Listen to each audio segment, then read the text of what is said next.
Yang dihormati Tuan Pengerusi Majlis, Barisan Penahakim yang arif lagi bijaksana, penjaga masa yang peka dengan randitnya, serta sidang pendengar yang saya hormati sekalian. Assalamualaikum warahmatullahi wabarakatuh. Jauh belayar si pedagang Cina, singgah di Melaka menjual sutera. Bahasa Melayu, bahasa perantara, tonggak utama perpaduan negara. Sidang pendengar yang dikasihi, bahasa Melayu, tonggak perpaduan bangsa.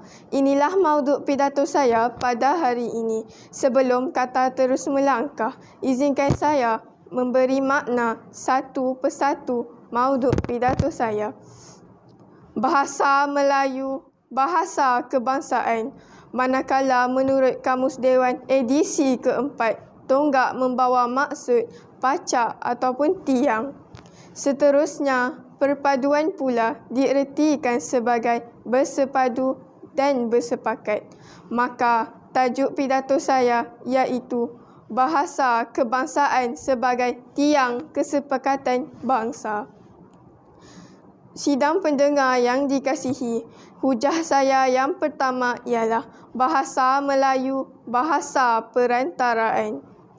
Pada ratusan tahun yang lampau, nyatalah bahawa bahasa Melayu berfungsi sebagai lingua franca yang didefinisikan sebagai bahasa perantaraan antara masyarakat pada zaman itu. Hal ini dapat dibuktikan dengan jelas apabila kita meneliti catatan ilmuwan Inggeris seperti R.O. Winstead yang menunjukkan bahawa bahasa Melayu telah digunakan sebagai bahasa perdagangan yang mengeratkan hubungan masyarakat yang berkunjung ke Melaka ketika itu. Berdasarkan perkara ini, jelaslah bahawa hamparan sejarah jelas membuktikan bahawa bahasa Melayu mampu menjadi bahasa perpaduan yang cemerlang di dunia. Sidang pendengar, warga transformasi negara. Hujah saya yang kedua ialah pertuturan bahasa Melayu pengerat bangsa. Setiap kaum di Malaysia dapat bermesra dan bertukar-tukar maklumat dan fikiran hanya dengan menggunakan bahasa Melayu. Langkah Dewan Bahasa memasukkan entri perkataan baharu merupakan langkah yang patut dipuji kerana perkataan pinjaman daripada bahasa Cina dan India yang mengalami proses kemalaysiaan sememangnya dapat mewujudkan perpaduan.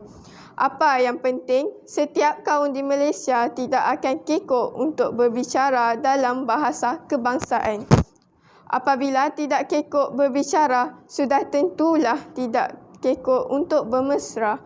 Apabila sudah bergaul mesra, nyatalah bahawa perpaduan dalam kalangan masyarakat majmuk itu akan terbina kukuh di bawah payung satu Malaysia. Berdasarkan hujah ini, nyatalah bahawa bahasa Melayu itu merupakan medium untuk mewujudkan perpaduan dalam kalangan masyarakat di Malaysia.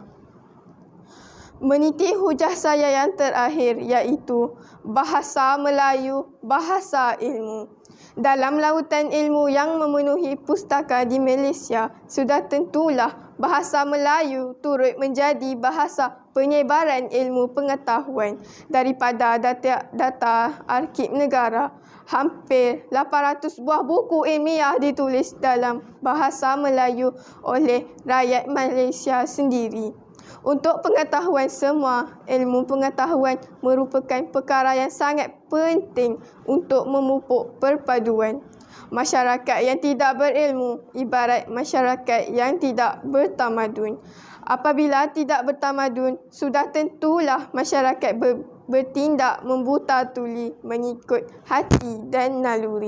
Oleh itu, sudah tentulah kucak-kacik akan menodai keamanan sesebuah negara. Dalam usaha ini juga, Kementerian Pelajaran Malaysia mengembalikan mandat bahasa Melayu dalam pengajaran sains dan matematik serta program memartabatkan bahasa Melayu memperkukuh bahasa Inggeris.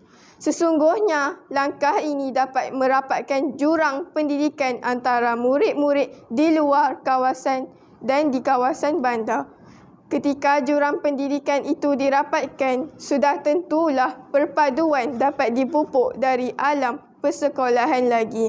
Sidang pendengar yang dirahmati, sebagai penutup tirai syarahan dalam usaha melonjak status negara berpendapatan tinggi dan bagi merealisasikan dasar transformasi kerajaan, soal perpaduan tidak boleh dipandang enteng kerana bukan mudah untuk membina identiti bangsa dan mendaulatkan maruah bangsa. Usaha membina negara bangsa yang bersatu padu ini sebenarnya boleh dilakukan jika setiap rakyat mengerti akan kepentingan bahasa kebangsaan sebagai tonggak perpaduan setiap rakyat di Malaysia. Oleh itu, sayangilah bahasa Melayu kita, hormatilah bahasa kebangsaan kita kerana bahasa Melayu tonggak perpaduan bangsa. Sekian, terima kasih.